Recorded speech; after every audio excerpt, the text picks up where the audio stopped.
ജീവിതം മുഴുവൻ പ്രശ്നങ്ങളാണ്. എൻ്റെ ചുറ്റുമുള്ളൊന്നും ഓക്കെ അല്ല, പ്ലാൻ ചെയ്യുന്ന പോലെ ഒന്നും കാര്യങ്ങൾ മുന്നോട്ട് പോകുന്നില്ല, ദിവസങ്ങൾ കഴിഞ്ഞു പോകുന്നത് ഞാൻ അറിയുന്നേ ഇല്ല, എനിക്ക് എൻ്റെ ഇമോഷൻസ് ഒന്നും കൺട്രോൾ ചെയ്യാനായിട്ട് പറ്റുന്നില്ല, ഞാൻ ആഗ്രഹിക്കുന്ന പോലെ ഒരു കാര്യവും എനിക്ക് ചെയ്യാൻ കഴിയുന്നില്ല, എനിക്ക് പാഷൻ, ഡെഡിക്കേഷൻ, ധൈര്യം ഒക്കെ ഉണ്ട്, എന്നാലും ഒന്നും അങ്ങോട്ട് സക്സസ് ആവുന്നില്ല. പക്ഷെ എന്താ ചെയ്യേണ്ടതെന്ന് എനിക്ക് അറിയില്ല. ഇന്ന് തോന്നും പാഷൻ ഫോളോ ചെയ്യാമെന്ന്, എന്നാൽ നാളെ തോന്നുന്നത് ബിസിനസ് ചെയ്ത് സക്സസ്ഫുൾ ആവാം എന്നായിരിക്കും. ടോട്ടലി കൺഫ്യൂഷനാണ്. ഇതൊക്കെയാണ് നിങ്ങളുടെ പ്രശ്നങ്ങൾ എന്നുണ്ടെങ്കിൽ ഇവയെല്ലാം ഒറ്റയടിക്ക് പരിഹരിക്കാനായിട്ട് കഴിയുമെന്ന് ഞാൻ പറഞ്ഞാൽ നിങ്ങൾക്ക് വിശ്വസിക്കാൻ പറ്റുമോ? ബിലീവ് മീ, ഇത്രയും പ്രശ്നങ്ങൾ ഒറ്റൊരു ഹാബിറ്റ് കൊണ്ട് നിങ്ങൾക്ക് മാറ്റിയെടുക്കാനായിട്ട് സാധിക്കും. ഈ ഒരു ഹാബിറ്റ് വായനയാണ് എന്ന് നിങ്ങൾ കരുതിയെങ്കിൽ നിങ്ങൾക്ക് തെറ്റി. സപ്പോസ് നിങ്ങളുടെ കയ്യിൽ ഒരു ബാഗ് ഉണ്ട്. വായനയിലൂടെ നിങ്ങൾ ഈ ബാഗിൻ്റെ വലിപ്പം കൂട്ടുകയാണ് ചെയ്യുന്നത്. നിങ്ങളുടെ പെർസ്പെക്റ്റീവ്സ് മാറും, നിങ്ങൾക്ക് പുതിയ ഐഡിയാസ് കിട്ടും, നിങ്ങൾക്ക് പലതരത്തിലുള്ള ഇമ്പ്രൂവ്മെൻറ്റ്സ് ഒക്കെ ഉണ്ടാവും. വായനയിലൂടെ ലഭിക്കുന്നതെല്ലാം നിങ്ങളുടെ ബാഗിൻ്റെ വലുപ്പവും കപ്പാസിറ്റിയും കൂട്ടുകയാണ് ചെയ്യുന്നത്. കുറച്ചുകൂടി സിമ്പിളായിട്ട് പറഞ്ഞാൽ വായനയിലൂടെ നമ്മൾ കൺസ്യൂം ചെയ്യുകയാണ് ചെയ്യുന്നത്. പക്ഷേ നിങ്ങൾക്ക് ആവശ്യമുള്ള കാര്യങ്ങളെല്ലാം, അതായത് ഈ പണം, ക്രിയേറ്റീവ് തോട്ട്സ്, ആക്ഷൻസ്, ഇതൊക്കെ എങ്ങനെയാണ് നിങ്ങൾ നിങ്ങളുടെ ബാഗിൽ നിറയ്ക്കുക? അതിന് നിങ്ങളെ സഹായിക്കുന്ന, നിങ്ങളുടെ ലക്ഷ്യത്തിലേക്ക് എത്തിക്കുന്ന സൂപ്പർ ഹാബിറ്റാണ് റൈറ്റിംഗ്. എഴുതുന്നതിലൂടെ നമ്മൾ കൺസ്യൂമർ എന്ന സ്റ്റേജിൽ നിന്ന് മാറി ക്രിയേറ്റർ എന്ന ലെവലിലേക്കാണ് എത്തുന്നത്.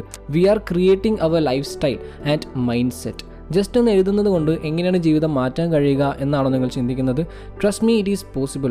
നിങ്ങൾ ആരാണ്, എന്താണ് എന്നെല്ലാം നിങ്ങൾക്ക് കണ്ടെത്തണം എന്നുണ്ടെങ്കിൽ അതിന് നിങ്ങളെ ഏറ്റവും അധികം സഹായിക്കാൻ കഴിയുന്നത് എഴുത്തിനാണ്. Reading creates mentality. So writing is important after reading. ഒന്ന് ആലോചിച്ച് നോക്കൂ, ഒരു ദിവസം ഏകദേശം 60,000 മുതൽ 70,000 വരെ ചിന്തകളാണ് നമ്മളുടെ മനസ്സിലൂടെ കടന്നു പോകുന്നത്. അതിൽ നമ്മളുടെ ബിസിനസ് ഐഡിയാസ് ഉണ്ടാവും, ലൈഫ് പ്ലാൻസ് ഉണ്ടാവും, അന്ന് കണ്ട ന്യൂസ് ഉണ്ടാവാം, ഇൻസ്റ്റയിൽ കണ്ട പോസ്റ്റുകൾ ഉണ്ടാവാം, കേട്ട പാട്ടുകൾ ഉണ്ടാവാം, കണ്ട ഫിലിംസ് ഉണ്ടാവാം. ഇതിലേതൊക്കെയാണ് ഇമ്പോർട്ടൻറ്റ് എന്നുള്ളത് എങ്ങനെയാണ് നമ്മളുടെ ബ്രെയിനിന് മനസ്സിലാവുക? അങ്ങനെ വരുമ്പോൾ ഏതിനാണ് നമ്മളുടെ ബ്രെയിൻ ഇമ്പോർട്ടൻസ് കൊടുക്കുക, ഏതിലേക്കാണ് ഫോക്കസ് ചെയ്യുക? ഇപ്പോൾ നിങ്ങൾക്ക് മനസ്സിലാവുന്നുണ്ടോ എന്തുകൊണ്ടാണ് നിങ്ങൾ പ്ലാൻ ചെയ്യുന്ന പോലെ കാര്യങ്ങൾ നടക്കാത്തത് എന്നുള്ളത്? നമ്മൾ എഴുതാൻ തുടങ്ങുമ്പോൾ ഒരു എക്സ്ട്രാ എഫേർട്ട് പുറത്തുനിന്ന് കൊടുക്കുമ്പോൾ നമ്മളെ തലച്ചോറിൻ്റെ അറ്റൻഷൻ, ഫോക്കസ് എല്ലാം അതിലേക്ക് മാറും. നമ്മൾ ചെറിയ ക്ലാസ്സിലായിരുന്ന സമയത്ത് അക്ഷരങ്ങളൊക്കെ എഴുതിയല്ലേ പഠിച്ചിരുന്നത്, അതൊക്കെ ഇപ്പോഴും നമുക്ക് ഓർമ്മയുണ്ട് അല്ലേ? അത് തന്നെയാണ് ഇവിടെയും സംഭവിക്കുന്നത്. എഴുത്തിന് ഇമോഷണലി ആൻഡ് ലോജിക്കലി ഒരുപാട് ഇമ്പോർട്ടൻസ് ഉണ്ട്. ഇനി ഈ എഴുത്ത് എങ്ങനെയാണ് നിങ്ങളെ ഹെൽപ്പ് ചെയ്യുന്നത്, എങ്ങനെയാണ് നിങ്ങളുടെ ഗോൾസ് അച്ചീവ് ചെയ്യാനായിട്ട് സഹായിക്കുന്നത് എന്നുള്ളത് പറഞ്ഞുതരാം. അവയെല്ലാം കൂടി ഷോർട്ടാക്കിയിട്ട് നമുക്ക് സ്ക്രിപ്റ്റ്സ് എന്ന് പറയാം. S stands for synthesising thoughts four better communication. പലരും നേരിടുന്ന ഒരു പ്രധാന പ്രശ്നമാണ് ശരിയായ വിധത്തിൽ കമ്മ്യൂണിക്കേറ്റ് ചെയ്യാനായിട്ട് കഴിയാതിരിക്കുക എന്നുള്ളത്. ചില ആളുകളുണ്ട്, അവരുടെ കയ്യിൽ ഒരുപാട് സ്കിൽസ് ഒന്നും ഉണ്ടാവില്ല, കാര്യങ്ങളെപ്പറ്റി വലിയ ധാരണയൊന്നും ഉണ്ടാവില്ല, പക്ഷെ അവർക്ക് അറിയാവുന്ന കുറച്ച് കാര്യങ്ങൾ ആളുകളുടെ അടുത്ത് നന്നായിട്ട് കൺവിൻസ് ചെയ്യാനായിട്ട് കഴിയുന്നുണ്ട് എന്നുണ്ടെങ്കിൽ അവർക്ക് ഉറപ്പായിട്ടും ഒരുപാട് ചാൻസസ് ലഭിക്കും, ഒരുപാട് പ്രൊമോഷൻസ് ഒക്കെ കിട്ടും. അതൊക്കെ പലപ്പോഴും നിങ്ങൾ കണ്ടിട്ടുണ്ടാവും അല്ലേ? നിങ്ങൾക്ക് നല്ല സ്കില്ലുണ്ട്, ടാലൻ്റ് ഉണ്ട്, കയ്യിൽ നല്ല പ്ലാൻസ് ആൻഡ് ഐഡിയാസ് ഒക്കെ ഉണ്ട്, പക്ഷേ എഫക്റ്റീവായിട്ട് കമ്മ്യൂണിക്കേറ്റ് ചെയ്യാനായിട്ട് കഴിയാത്തത് കൊണ്ട് ഒരുപാട് അവസരങ്ങൾ നഷ്ടപ്പെട്ടു എന്നുള്ള കുറ്റബോധം തോന്നിയിട്ടുണ്ടാവാം മേ ബി. അത് നിങ്ങൾക്ക് മാറ്റിയെടുക്കാനായിട്ട് റൈറ്റിങ്ങിലൂടെ സാധിക്കും. നിങ്ങൾ ആരോട് എങ്ങനെ എന്ത് സംസാരിക്കണം എന്നുള്ളത് നിങ്ങൾക്ക് മുൻകൂട്ടി എഴുതി പ്ലാൻ ചെയ്യാനായിട്ട് പറ്റും. നമ്മളെ മനസ്സിൽ പ്ലാൻ ചെയ്യുന്നതിനേക്കാൾ എപ്പോഴും എഫക്റ്റീവായിട്ട് നിലനിൽക്കുന്നത് എഴുതുന്നതാണ്. തിങ്കിങ് ഓൺ പേപ്പർ എന്നാണ് ഇതിന് പറയുന്നത്. ഇതൊരു പ്രൂവൺ മെത്തേഡ് കൂടിയാണ്. ലൈഫിലെ എല്ലാ ആസ്പെക്ട്സിലുള്ള കമ്മ്യൂണിക്കേഷൻ ഇംപ്രൂവ് ചെയ്യാനായിട്ട് നമുക്കിത് യൂസ് ചെയ്യാനായിട്ട് പറ്റും. ചിലപ്പോൾ നിങ്ങൾ അറിയാതെ നിങ്ങളുടെ പ്ലാൻസ് ഒക്കെ മറ്റുള്ളവരോട് ഷെയർ ചെയ്യുന്ന ഒരു സിറ്റുവേഷൻ ഉണ്ടാവാറില്ല. നമ്മൾ ഇൻറ്റൻഷനലി ചെയ്യുന്നതാവില്ല, അറിയാതെ അങ്ങോട്ട് പറഞ്ഞു പോകുന്നതാവും. അത് നമുക്ക് എഴുതുന്നതിലൂടെ സ്റ്റോപ്പ് ചെയ്യാനായിട്ട് പറ്റും. C stands for clarity. നമ്മളുടെ തലച്ചോറിന് പ്ലാനിങ് വളരെ ഇഷ്ടമാണ്. അതുകൊണ്ട് പ്ലാനിങ് എപ്പോഴും ഈസി ആയിട്ട് നടക്കും. പക്ഷേ അതൊന്നും വർക്കൗട്ട് ആകാത്തത് ക്ലാരിറ്റി ഇല്ലാത്തത് കൊണ്ടാണ്. And lack of clarity leads to procrastination. നമ്മൾ ശരിക്കും കാര്യങ്ങൾ മാറ്റിവെക്കുന്നത്, നീക്കി വെക്കുന്നത് അതിൽ ക്ലാരിറ്റി ഇല്ലാത്തത് കൊണ്ടാണ്. നമ്മളുടെ ആവശ്യത്തെക്കുറിച്ച് അല്ലെങ്കിൽ ഗോൾസിനെ കുറിച്ച് വൈ, വാട്ട് എന്നൊക്കെ നമ്മളോട് ചോദിച്ചാൽ ക്ലിയർ ആയിട്ടുള്ള ഒരു മറുപടി നമുക്ക് പറയാനില്ലാത്തത് കൊണ്ടാണ്. ഉദാഹരണത്തിന്, നിങ്ങൾക്ക് ഒരു കാർ വാങ്ങണം എന്ന ആഗ്രഹമുണ്ട്. ഓക്കെ, നിങ്ങൾ ഏത് കാറാണ് വാങ്ങാൻ പോകുന്നത്, ഏത് മോഡലാണ്, അതിന് ഏകദേശം എത്ര വില വരും, എന്നാണ് അല്ലെങ്കിൽ എത്ര സമയത്തിനുള്ളിലാണ് ആ കാർ വാങ്ങിക്കാൻ കരുതുന്നത്? ഈ ചോദ്യങ്ങൾക്കെല്ലാം കൃത്യമായിട്ടുള്ള മറുപടി ഉണ്ടെങ്കിൽ നിങ്ങൾക്ക് പെട്ടെന്ന് തന്നെ ആ കാർ വാങ്ങിക്കാനായിട്ട് പറ്റും. ഇനി ഇല്ല എന്നാണെങ്കിൽ that's why you don't have it. ഇപ്പോൾ മനസ്സിലായോ എന്താണ് നിങ്ങളുടെ പ്ലാൻസ് ഒന്നും വർക്കൗട്ട് ആവാത്തതെന്ന്? Have a clear why. എന്നിട്ട് അത് വളരെ വിശദമായിട്ടൊരു പേപ്പറിൽ എഴുതി വയ്ക്കുക. Brain loves problem solving, but it needs to know what the actual problem is. And when you define it, you will see it happening. R stands for realization. നമ്മൾ എഴുതുമ്പോഴാവും അതുവരെ നമുക്ക് അറിയാതിരുന്ന പല കാര്യങ്ങളും റിയലൈസ് ചെയ്യാൻ തുടങ്ങുന്നത്. ഇതിന് കാരണം എഴുതുമ്പോൾ നമ്മൾ ചിന്തിക്കുക എന്നുള്ള പ്രോസസ്സ് സ്ലോ ഡൗൺ ചെയ്യുകയാണ് ചെയ്യുന്നത്. ഇങ്ങനെ സമയമെടുത്ത് ചിന്തിക്കുമ്പോഴാണ് നമ്മൾ കോംപ്ലിക്കേറ്റഡ് ആണെന്ന് കരുതുന്ന പല കാര്യങ്ങൾക്കും ഈസി ആയിട്ടുള്ള സൊല്യൂഷൻസ് കണ്ടെത്താനായിട്ട് സാധിക്കുന്നത്. നമ്മൾ പലപ്പോഴും അനുഭവിക്കുന്ന ഡിസാറ്റിസ്ഫാക്ഷൻ, ഡൗട്ട്സ്, ഇതൊക്കെ റിയലൈസ് ചെയ്യാനായിട്ട് അതിന് ആപ്റ്റായിട്ടുള്ള സൊല്യൂഷൻസ് കണ്ടെത്താനായിട്ട് തുടർച്ചയായിട്ട് ജേർണലിംഗ് ചെയ്യുന്നത് സഹായിക്കും. I stands for insight.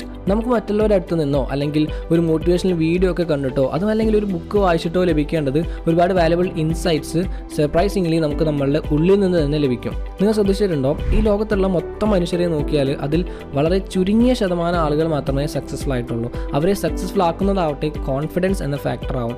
നമ്മൾ പലപ്പോഴും ലാക്ക് ചെയ്യുന്നതും കോൺഫിഡൻസ് ആണ്. നമുക്ക് പല കാര്യങ്ങളും പേടിയാണ്, പലതും ചെയ്യാനായിട്ട് ഭയങ്കര പേടിയാണ്. You need to be successful but you are afraid of doing many things. ശരിയല്ലേ? നമുക്ക് ഒരുപാട് ഫിയേഴ്സ് ഉണ്ട്. Fear of inadequacy, fear of uncertainty, fear of failure, fear of rejection, fear of missing out, fear of change, fear of losing control, fear of being judged, fear of happening something bad, fear of getting hurt. അങ്ങനെ list നീണ്ടു പോകും. ഇവയിൽ ഏതെങ്കിലും അല്ലെങ്കിൽ ഇവയെല്ലാം നമുക്കുണ്ടോ എന്നറിയാനായിട്ട്, ആ ഭയങ്ങളിൽ നിന്ന് മോചനം നേടാനായിട്ട് നമുക്ക് എഴുത്തിലൂടെ സാധിക്കും. നമ്മളുടെ പേടികൾ എന്താണെന്ന് മനസ്സിലാക്കാനും അതിൻ്റെ ഒറിജിൻ ഐഡൻറ്റിഫൈ ചെയ്യാനും അതിനെ നേരിടാനുള്ള ആക്ഷൻ പ്ലാൻ തയ്യാറാക്കാനും റൈറ്റിംഗ് നമ്മളെ ഹെൽപ്പ് ചെയ്യും. P stands for psychological release. സിമ്പിളായിട്ട് പറയുകയാണെങ്കിൽ നമുക്ക് ഇമോഷണലി ഓർ മെൻ്റലി ഉള്ള സ്ട്രഗിൾസ് ഒക്കെ എക്സ്പ്രസ് ചെയ്യുക അല്ലെങ്കിൽ അത് ആക്സെപ്റ്റ് ചെയ്യുക. നമ്മൾ എഴുതുമ്പോൾ നമ്മൾ പോലും അറിയാതെ ഒരു സൈക്കോളജിക്കൽ റിലീസാണ് അവിടെ സംഭവിച്ചുകൊണ്ടിരിക്കുന്നത്. നിങ്ങളൊരു കാര്യം ശ്രദ്ധിച്ചിട്ടുണ്ടോ? ഹൈ IQ ലെവലുള്ള ആളുകളേക്കാൾ ലൈഫിൽ സക്സസ്ഫുൾ ആയിട്ടുള്ളത് ഹൈ EQ അഥവാ ഇമോഷണൽ കോഷ്യൻ്റ് ഉള്ള ആളുകളാണ്. ആൻഡ് EQ ലെവൽ ഇൻക്രീസ് ചെയ്യാനായിട്ട് റൈറ്റിങ്ങിന് സാധിക്കും. ഇന്ന് സൈക്കോളജിസ്റ്റുകൾ പോലും റൈറ്റിംഗ് അല്ലെങ്കിൽ ജേർണലിംഗ് സജസ്റ്റ് ചെയ്യാറുണ്ട്. ബിക്കോസ് ഇമോഷൻസ് ഹാൻഡിൽ ചെയ്യാനായിട്ട് റൈറ്റിംഗ് സഹായിക്കും. Definitely writing can make a big change. T stands for task focus. നമ്മൾ എഴുതുമ്പോൾ, അതായത് ഒരു എക്സ്ട്രാ എഫേർട്ട് കൊടുക്കുമ്പോൾ നമ്മളുടെ ബ്രെയിൻ ഓട്ടോമാറ്റിക്കലി അതിലേക്ക് ഫോക്കസ് ചെയ്യും. എപ്പോഴും റിട്ടേൺ ഗോൾസ് അല്ലെങ്കിൽ ടാസ്കുകളൊക്കെ ഫുൾഫിൽ ചെയ്യാനായിട്ടുള്ള കാരണം അതാണ്. സപ്പോസ് നമ്മൾ നേരത്തെ വാങ്ങാൻ പ്ലാൻ ചെയ്ത ആ കാറ്, അതിൻ്റെ മോഡൽ, കളർ എല്ലാം നമ്മൾ എഴുതി വെച്ചിട്ടുണ്ട് എന്നുണ്ടെങ്കിൽ പിന്നെ നമ്മൾ പുറത്ത് പോകുമ്പോഴൊക്കെ ആ കാറ് കാണാനായിട്ട് തുടങ്ങും. ചിലരിതിനെ ലോ ഓഫ് അട്രാക്ഷൻ എന്ന് പറയും. ആക്ച്വലി ഇതിന് പിന്നിൽ ഒരല്പം സയൻസ് കൂടി ഉണ്ട് കേട്ടോ. റെട്രിക്കുലർ ആക്ടിവേറ്റിംഗ് സിസ്റ്റം എന്ന് പറയും. നമ്മളൊരു കാര്യം എഴുതി വെക്കുമ്പോൾ നമ്മൾ കൂടുതൽ അലേർട്ട് ആവും. അതോടെ അത്രയും കാലം നമ്മൾ ശ്രദ്ധിക്കാതെ ഇരുന്ന പലതും നമ്മൾ കാണാനും ശ്രദ്ധിക്കാനും തുടങ്ങും. നമ്മൾ എന്തെങ്കിലും ഗോൾസ് ആണ് എഴുതി വെക്കുന്നത് എന്നുണ്ടെങ്കിൽ അത് അച്ചീവ് ചെയ്യാനായിട്ടുള്ള വഴികൾ, അതിന് നമുക്ക് ആവശ്യമായിട്ടുള്ള കാര്യങ്ങൾ എല്ലാം നമ്മളുടെ ബ്രെയിന് നമുക്ക് കാണിച്ചു തരാനായിട്ട് തുടങ്ങും. S stands for self reflection. റൈറ്റിങ്ങിൻ്റെ ഏറ്റവും ബെസ്റ്റ് ബെനിഫിറ്റ് എന്ന് എനിക്ക് തോന്നിയിട്ടുള്ളത് സെൽഫ് റിഫ്ലക്ഷൻ ആണ്. നമ്മളുടെ തോട്ട്സ്, മെൻ്റൽ സ്റ്റേറ്റ്, ഐഡിയാസ് ഒക്കെ നമുക്ക് എഴുതി വെക്കാമല്ലോ. That's how we can know about our selves. അതിലൂടെ നമുക്ക് സെൽഫ് ഇവാലുവേഷൻ ചെയ്യുകയും സെൽഫ് ഇംപ്രൂവ്മെൻറ്റ് നടത്തുകയും ചെയ്യാം. ആരോട് നമുക്ക് ഇതുവരെ ഷെയർ ചെയ്യാൻ സാധിക്കാതിരുന്ന പലതും നമുക്ക് എഴുതാം. നമ്മൾ ഒരാളോട് പറയുമ്പോൾ കിട്ടുന്ന സെയിം റിലീഫ് അതിലൂടെ നമുക്ക് ലഭിക്കും. മാത്രമല്ല, നമ്മൾ എഴുതാനെടുക്കുന്ന പേപ്പറോ പേനയോ ഒരിക്കലും നമ്മളെ ജഡ്ജ് ചെയ്യുകയുമില്ല. Paper has more patience than people. Anne a Frank. ഹിറ്റ്ലറുടെ ക്രൂരതകൾക്ക് മുന്നിൽ ആ കൊച്ചു പെൺകുട്ടി പിടിച്ചു നിന്നത് അവളുടെ മനസ്സിലെ ഓരോ കാര്യങ്ങളും കിറ്റി എന്നവൾ ഓമന പേരിൽ വിളിച്ചിരുന്ന അവളുടെ ഡയറിയിൽ എഴുതിക്കൊണ്ടായിരുന്നു. I hope you all know that. So why are you still waiting for? ഇനി എവിടെ എഴുതും എന്നാണ് ഡൗട്ട് എന്നുണ്ടെങ്കിൽ അത് നിങ്ങൾക്ക് ഫിസിക്കലി എഴുതാം അല്ലെങ്കിൽ ഡിജിറ്റലി എഴുതാം. ഫിസിക്കലി പേനയും പേപ്പറും വെച്ച് എഴുതുന്നതാണ് ഞാൻ റെക്കമെൻഡ് ചെയ്യുക. അതാണ് കുറച്ചുകൂടി ബെറ്റർ ആയിട്ടുള്ള മെത്തേഡ്. ബട്ട് നിങ്ങളുടെ കംഫർട്ട് അനുസരിച്ച് നിങ്ങൾക്ക് ഇഷ്ടമുള്ള മെത്തേഡ് ചൂസ് ചെയ്യാം. ഇന്ന് ഒരുപാട് ജേർണലിംഗ് ആപ്സ് ഒക്കെ അവൈലബിൾ ആണ്. സോ നിങ്ങൾക്ക് കംഫർട്ടബിൾ ആയത് ചൂസ് ചെയ്യാം. For your better tomorrow start writing today. Okay, so ഇന്നത്തെ വീഡിയോ അതിൻ്റെ ചെയ്യാൻ സമയം നിങ്ങൾക്ക് എല്ലാവർക്കും യൂസ്ഫുൾ ആയി വിചാരിക്കുന്നു. അങ്ങനെയാണെങ്കിൽ തീർച്ചയായും ലൈക്ക് ചെയ്യുക, ഷെയർ ചെയ്യുക, കൂടി വീഡിയോസിന് സബ്സ്ക്രൈബ് ചെയ്ത് സപ്പോർട്ട് ചെയ്യാം. Thank you so much for your time. Have A nice day.